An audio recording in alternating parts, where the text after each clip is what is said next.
Bonsoir Geneviève Fraisse. Bonsoir. Aimer son corps, c'était donc le thème du dernier rendez-vous des rencontres philosophiques de Monaco. C'est un thème presque fondamental et qui part peut-être tout d'abord du postulat de départ que mon corps m'appartient. Alors, postulat de départ, ça dépend à partir de quand dans l'histoire. Parce que pour que mon corps m'appartienne, d'ailleurs c'était un slogan des années 60 et 70 aux États-Unis puis en Europe, à savoir pour obtenir le droit à la contraception et à l'avortement, ce que moi j'appelle, reprenant la tradition des droits de l'homme, un habeas corpus. C'est-à-dire mon corps est à moi.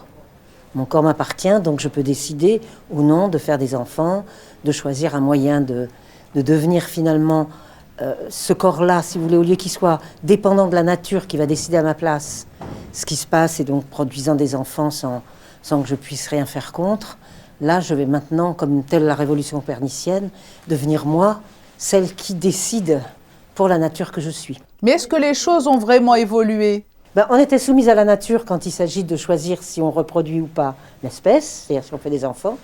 Et là, on était soumise à la domination masculine qui pouvait décider que le corps des femmes leur appartenait. Ce qui a été le cas de la propriété du corps des femmes pendant des siècles, jusqu'au milieu du XXe siècle, on peut dire. Tandis que là, maintenant, les femmes sont propriétaires de leur corps.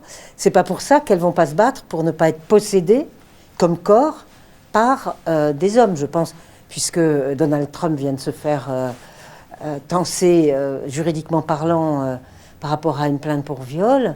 Ça veut dire donc qu'il y avait là une sorte d'impunité où on croyait que le corps des femmes, on pouvait le posséder. On n'en était pas propriétaire, mais on pouvait le posséder. Et puis il y a un autre aspect, c'est le corps qui est aussi au cœur, il est vrai, du paraître. Comment on souhaite le représenter? Comment les femmes artistes elles-mêmes ont souhaité le représenter? Oui, on se focalise beaucoup sur le fait de ces femmes qui voudraient se montrer et se demander comment elles doivent paraître. Et moi, ce qui m'a intéressé dans mes travaux, c'est de regarder comment, à partir des années 1800, où on voit nettement apparaître les femmes artistes, les femmes peintres notamment, je pense, elles se représentent souvent comme dans l'atelier en train de peindre.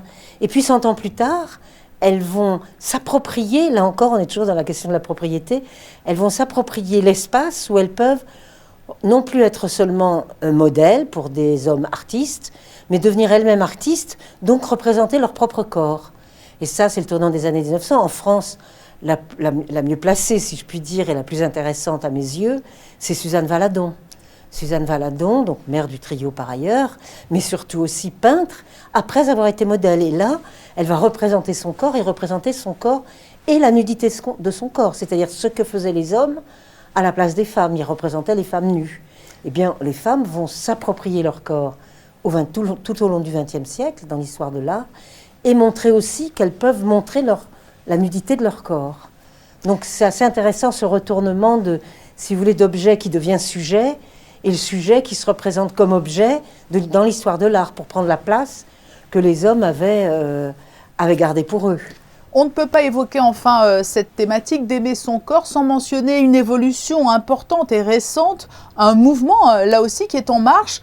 C'est le mouvement sur le genre et les revendications sur le genre et l'acceptation notamment grâce aux jeunes générations qui poussent. Alors ça, c'est la question de l'identité, plus que la question de l'égalité et de la liberté. Donc on est dans des questions de l'être et non pas d'un comportement comme ça global. On sort, si vous voulez, de ce qu'en philosophie on a appelé le même et l'autre tout au long du 19e et du 20e siècle, et que d'autres aujourd'hui disent binarité, c'est-à-dire masculin-féminin ou féminin-masculin, femme-homme, homme-femme, pour passer au multiple. C'est-à-dire on change de paradigme, pour employer un terme savant, on change de paradigme, au lieu qu'il soit binaire, il va devenir comme ça multiple entre le 1 et le multiple. C'est-à-dire, alors ce qui n'est pas exactement le neutre non plus. Donc ça s'appelle la question de l'identité, bien sûr, et aimer son corps, c'est pouvoir se représenter comme n'étant peut-être pas ce qu'on vous a forcé à vouloir être. Merci Geneviève Fraisse d'avoir accepté notre invitation et d'avoir accepté cette conversation alors que vous êtes intervenue hier soir sur la scène des rencontres philosophiques. Merci à vous.